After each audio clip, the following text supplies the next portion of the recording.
Assalamualaikum warahmatullahi wabarakatuh. Saya Maharani Rauda Kanacia Tambunan, NPM 2315100096. Saya dari Universitas Pembangunan Pancabudi. Baik, sebelumnya saya di sini ingin mempresentasikan hasil wawancara saya yang berjudul Pemasaran Produk Melalui Media Sosial atau Membuat Sistem Akuntansi untuk UMKM. UMKM yang dimsum merupakan usaha mikro yang bergerak di bidang kuliner, khususnya penjualan dimsum rumahan. Permasalahan yang dihadapi adalah rendahnya efektivitas pemasaran dan tidak adanya sistem pencatatan keuangan yang tertib. Penelitian ini bertujuan untuk mengkaji penerapan strategi pemasaran melalui media sosial dan pengembangan sistem akuntansi sederhana berbasis SAKM. Kata kuncinya itu UMKM, media sosial, pemasaran digital, sistem akuntansi, SAKMKM. Metodologi penelitian. Metode yang digunakan adalah pendekatan deskriptif kualitatif dengan teknik observasi, wawancara, dan dokumentasi. Hasil menunjukkan bahwa pemanfaatan media sosial seperti Instagram dan WhatsApp bisnis mampu meningkatkan penjualan sebesar 35% dalam 3 bulan. Sementara itu, penerapan sistem akuntansi sederhana berhasil membantu pemilik dalam memantau arus kas dan laba usaha. Penelitian ini menyarankan UMKM untuk secara konsisten menggunakan sistem pencatatan dan memanfaatkan media sosial secara aktif untuk membangun merek. Data utama UMKM Eyang Dimsum.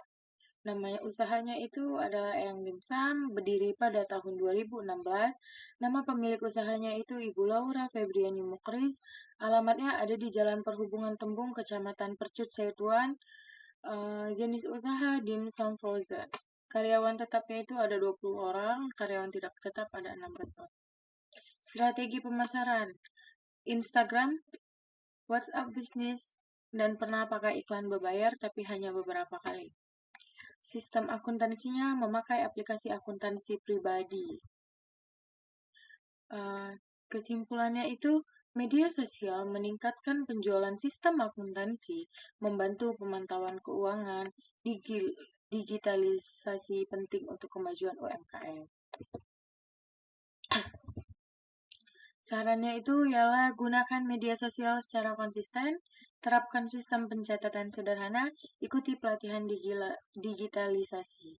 Baik, sekian presentasi saya. Lebih dan kurang saya mohon maaf. Terima kasih. Wassalamualaikum warahmatullahi wabarakatuh. Dan setelah ini saya akan menunjukkan hasil wawancara saya kepada pemilik usaha Eyang Dimsum. Terima kasih. Perkenalkan, saya Maharani Rauda Kanacia Tambunan dari Universitas Pembangunan Pancabudi. Jadi saya saat ini mengerjakan tugas mata kuliah akuntansi UMKM. Sebelumnya Bu, saya izin untuk mewawancarai Ibu tentang pemasaran produk melalui media sosial.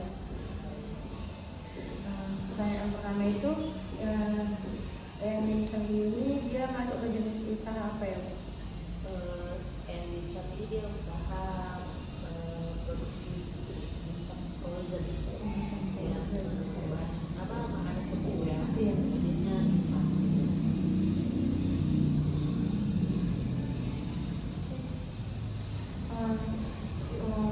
Dimsum ini berdiri pada tahun berapa? 2012. Jumlah karyawan tetap dan yang tidak tetap ada berapa? Kalau yang tetapnya itu sekitar 20 orang, kemudian yang tidak tetap atau freelance itu ada 16. Apa produk atau jasa utama yang ditawarkan? Berbagai macam varian dimsum frozen ya, ada dimsum ayam, dimsum udang, dimsum butter, pokoknya dimsum frozen lah di situ. Juga ada bakso, tahu bakso, kebab juga ada. Yang penting frozen semua ya Bu?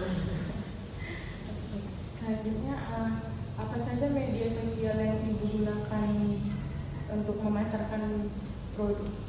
Dari awal kita berdiri itu kita menggunakan Instagram ya. Itu tahun 2016 kita pakai media sosial Instagram, kemudian kita sambungkan ke WhatsApp. Nah, jadi sampai sekarang ya tetap itu aja. Jadi nggak ada pakai Facebook apa TikTok, nggak ada. Nama Instagramnya kalau boleh tahu? Yang dimsum. Seberapa sering ibu mempromosikan produk di media sosial? Hampir setiap hari ya. Hampir setiap hari. Seperti kayak video kan, fotonya juga, videonya juga hampir setiap hari lah. Buat story ya? Story dan Postingan. Apakah ibu menggunakan fitur iklan berbayar untuk mempromosikan produk? Pernah pakai sekali di Di Instagram. Ya. Cuman di situ ya followernya tambah naik ya kan, yang nengok juga tambah naik, tapi yang beli kayaknya Sama aja. nyangkutnya cuma satu kayaknya. Jadi nggak dilanjut lagi ya? Enggak, ya udahlah pakai fitur yang lain aja gitu. Berarti nggak terlalu efektif lah ya Bu, dari iklan itu. Berbayarnya nggak kalah nyangkut lah Pelanggan. cuman yang melihat banyak. Iya, jadi lebih banyak yang nonton. Bagaimana cara pelanggan memesan produk ibu melalui Instagram atau WhatsApp? Ya kan pertama mereka mungkin lihat postingan ya, atau mungkin kadang kalau postingan saya tengok pun kalau kayak sekarang kan bikin story nggak banyak kali gitu, mungkin dari mulut ke mulut sebenarnya. Mungkin kalau ibu kayaknya pemasarannya dari mulut ke mulut. Iya. Kayak terlalu berarti ya Bu. Tapi ya tetap juga kita yang Instagram itu tetap juga di setiap hari lah. Kalau mencatat transaksi penjualan dari media sosial ya itu biasanya bagaimana? Itu kan kalau jual kan kalau ada yang pesan dari WA Iya. ya udah orang pesan dari WA proses terus gitu. Dan kita juga ada di aplikasi Panda ya. Pakai itu. Pakai itu langsung dimasukin berarti ya Bu. Berarti ibu pakai aplikasi, nggak manual lagi ya Bu? Dulu manual. Dulu manual. Ada berapa tahun terakhir sudah pakai aplikasi, udah nggak bisa lagi manual. Apa kendala yang ibu alami dalam mencatat pemasukan dan pengeluaran usaha? Kalau sekarang kayaknya kendalanya udah lebih ini, lebih mudah ya, Mudah. udah ada kendala ya. Karena udah pakai aplikasi. Kalau